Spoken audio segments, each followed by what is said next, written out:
Hello दोस्तों, good morning. कैसे हैं आप सारे लोग? आई होप कि आप सारे लोग बहुत ही अच्छे से होंगे। तो फिर आज आप लोगों के बीच में मैं हाजिर हूँ नए ट्रिक्स, टिप्स और आइडियाज़ लेकर के।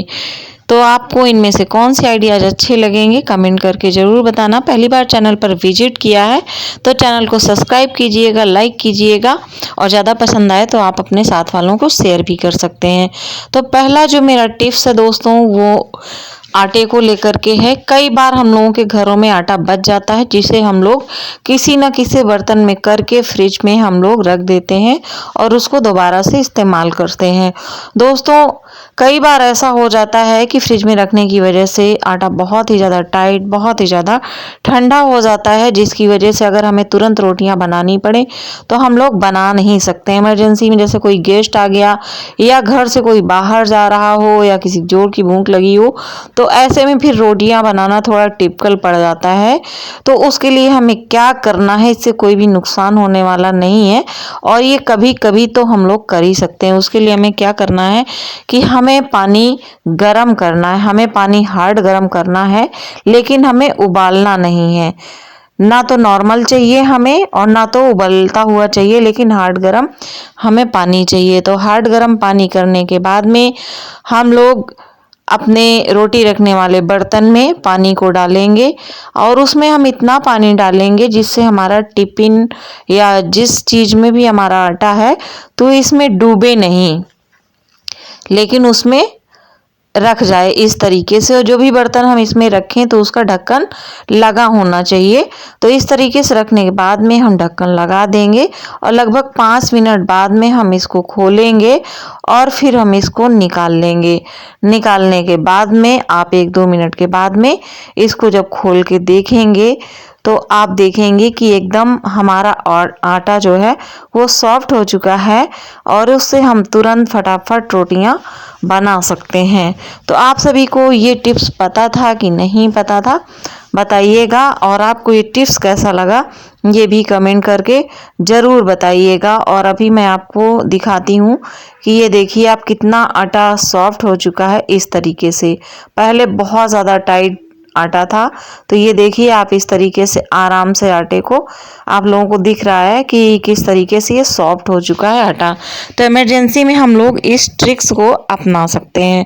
अगला ट्रिक्स है मेरा नींबू को लेकर के। ये हैक है मेरा नींबू को लेकर के। सर्दियों के सीजन में नींबू जब हम लेकर के आते हैं तो कुछ दिनों के बाद में ये एकदम से सिकुड़ने से लग जाते हैं, यानी कि ड्राई होने लग जाते हैं और फिर इनका रस निकालना बड़ा ही मुश्किल होता है। तो पहले तो एक ये तरीका है कि जब भी आपको इसका रस निकालना हो तो अपनी किचन की स्लैब पर इसको इस तरीके से आप कस के रगड़िए। इस तरीके से आप कस के रगड़िए तो जिस नींबू में कम भी रस निकल रहा होगा उससे भी बहुत ही अच्छे तरीके से रस निकलेगा। और ये देखिए ये एकदम ही इस तरीके से सॉफ्ट हो जाएगा, इस तरीके से, जिससे कि बहुत ही अच्छे से इसका रस निकल आएगा। तो एक ये बहुत ही कमाल का टिप्स है आप लोगों के साथ में। में किसी के घर में इस तरीके के बॉक्स ना हो, शायद है कि मुश्किल ही है, ना हो नहीं तो बच्चे आजकल समझते ही कहाँ हैं और वो कुछ ना कुछ बाहर से मंगाते ही रहते हैं। तो मुझे लगता है कि सभी के घरों में इस तरीके के बॉक्स होते ही होते हैं। अगर नहीं भी है तो आप किसी भी प्लास्टिक के बॉक्स का या आप किसी भी कांच के बॉक्स का इस्तेमाल कर सकते हैं। लेकिन किस चीज़ में कि जैसे हमारे ये नींबू होते हैं, ये सर्दियों के सीजन में जब कई दिनों तक फ्रिज में पड़े रहते हैं तो इस तरीके से ये ख़राब होने लग जाते हैं, जिनका हम यूज भी नहीं कर पाते और इस तरीके से ख़राब होने लग जाते हैं। तो ये ख़राब ना हो, इनसे हमें बचाने के लिए हमें क्या करना है कि हमारे इसको हम 2 तरीके से ख़राब होने से बचा सकते हैं। किस तरीके से बचा सकते हैं? एक तो हम इस तरीके से कि जिस भी बर्तन में हमें नींबू रखना है, लेकिन वो प्लास्टिक या कांच का ही होना चाहिए तो ज़्यादा सही रहेगा। उसके लिए फिर हमें क्या करना है कि हमें सादा पानी, इस तरीके से सादा पानी, और सादा नहीं तो अगर आप ठंडा पानी अगर आप इसमें डालें तो ज़्यादा ही अच्छा रहेगा। जो हमारे फ्रिज का पानी होता है उसको ठंडे पानी में हमें इसको डाल करके और इस तरीके से हमें फ्रिज में रखना चाहिए। तो हमारे कम से कम 20-25 दिनों तक हमारे नींबू बिल्कुल भी ख़राब नहीं होंगे और उसी तरीके से हमारे अगला टिप्स है दोस्तों, सूखे आटे को लेकर के। कई बार हम लोग जब परात में आटा गूंथने के लिए निकालते हैं तो हमारे फ्लोर पर भी इस तरीके से फर्श पर आटा गिर जाता है, तो उसको हम लोग झाड़ू से साफ करते हैं या किसी गीले कपड़े से या सूखे कपड़े से, तो इस तरीके से कपड़े में भी आटा लग जाता है।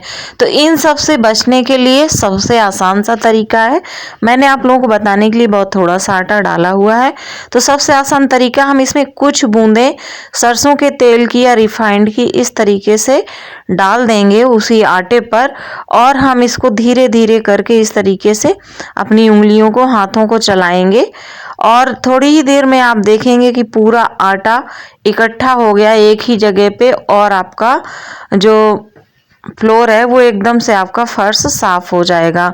और हमें अब इस आटे का करना क्या है, इस आटे को हम समेटेंगे इस तरीके से। देखिए आप कितना अच्छे से सारा आटा इकट्ठा हो चुका है। तो इसको हम किसी कटोरी में, कागज़ में, पॉलीथीन में इसको हम रख लेंगे अपने गमलों के पास में, पेड़ पौधों के पास में, या जहाँ पर भी चींटियाँ वगैरह होंगी वहाँ हम इसको डाल सकते हैं।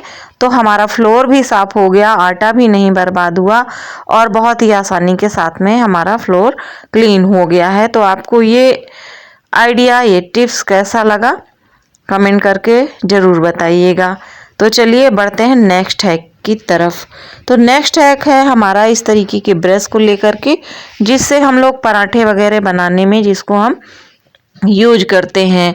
और अधिकतर क्या होता है कि जब हम ये हमारे ड्रॉअर में पड़ा होता है तो कई बार किसी चीज़ में फंस करके इस तरीके से निकल जाता है या गंदा होता रहता है, तो उसके हमें ये सुरक्षित भी रहे और बार बार इसको हमें रखने की ज़रूरत ना पड़े, उसके लिए क्या करना है कि जैसे मैं पराठे वगैरह बनाने के लिए कभी कभी कढ़ाई में तेल बच जाता है, उसको भी छान कर किसी डिब्बे में डाल देती हूँ, या रिफाइंड वगैरह है तो वो भी ऐसे डाल देती हूँ। तो उसको करना क्या, हमारे घर में जो भी जैम वगैरह के डिब्बे हों या सादा ऐसे डिब्बे हों, तो इस तरीके से हमें निशान लगा करके कट कर लेना है।